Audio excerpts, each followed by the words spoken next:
Yes, KCR గారి photo లేకుండానే యాత్ర చేస్తాం. వారిని అగౌరవపరచడం లేదు. వారు ఉద్యమ నాయకుడు. వారు లేనిది తెలంగాణ రాదు, రాలేదు, ఇంపాసిబుల్. కానీ ఇవాళ వారు ఒక పార్టీకి అధ్యక్షులుగా ఉన్నారు.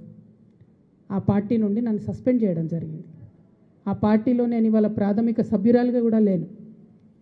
నేను తెలంగాణ ప్రజల దగ్గరికి పోయి మళ్ళీ వాళ్ళ సమస్యలు ఏంటి తెలుసుకొని తెలంగాణ జాగృతి అనే సంస్థను పటిష్టం చేసేటటువంటి ఈ ప్రయత్నంలో కేసీఆర్ గారి ఫోటో పెట్టుకోవడం అంటే నైతికంగా నాకు కరెక్ట్ కాదు. అది చెట్టు పేరు చెప్పుకొని పండ్లు అమ్ముకోవాలనే ఆలోచన నాకు లేదు.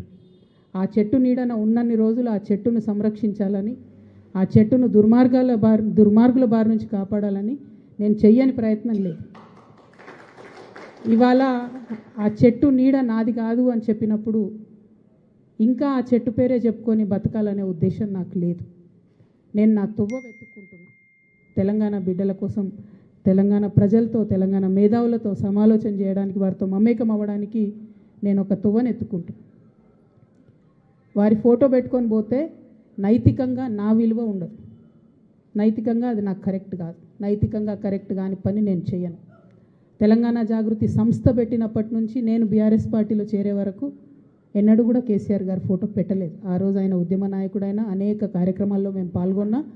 అప్పుడైనా ఇప్పుడైనా జయశంకర్ సార్ ఫోటోనే పెట్టినాం. నేను బీఆర్ఎస్ పార్టీలో ఎంపీగా గెలిచిన తర్వాత ఖచ్చితంగా సార్ ఫోటో పెట్టినాం, నేను కాదనట్లేదు. సో ఇదేదో సార్ కోసం అగౌరవం అన్నది కాదు. ఇది నా మారల్ కంపాస్ కరెక్ట్ కాదని చెప్తున్నది, నైతికంగా ఇది కరెక్ట్ కాదని చెప్తున్నది. కాబట్టి దీన్ని తప్పులు రాయకుండా నేను నా తరఫునే క్లారిటీ ఇస్తూ, మీడియా మిత్రులు నిన్నటి నుంచి అత్యుత్సాహంతో చెప్తున్నారు కాబట్టి నా తరఫున నేను ఇచ్చేటటువంటి క్లారిటీ. వారు నా తండ్రి గారు, వారి కడుపున పుట్టడం అనేది జన్మజన్మాలకు నేను చేసుకున్నటువంటి అదృష్టం. కానీ దారులు వేరైతున్నప్పుడు ఇంకా కూడా నేను వారి పేరు చెప్పుకొని ఉండడం అన్నది నైతికంగా కరెక్ట్ కాదు. అందుకోసమే వారి ఫోటో లేకుండా ముందుకెళ్తున్నామనే విషయాన్ని ఈ సందర్భంగా తెలియజేస్తూ ఉన్నాను.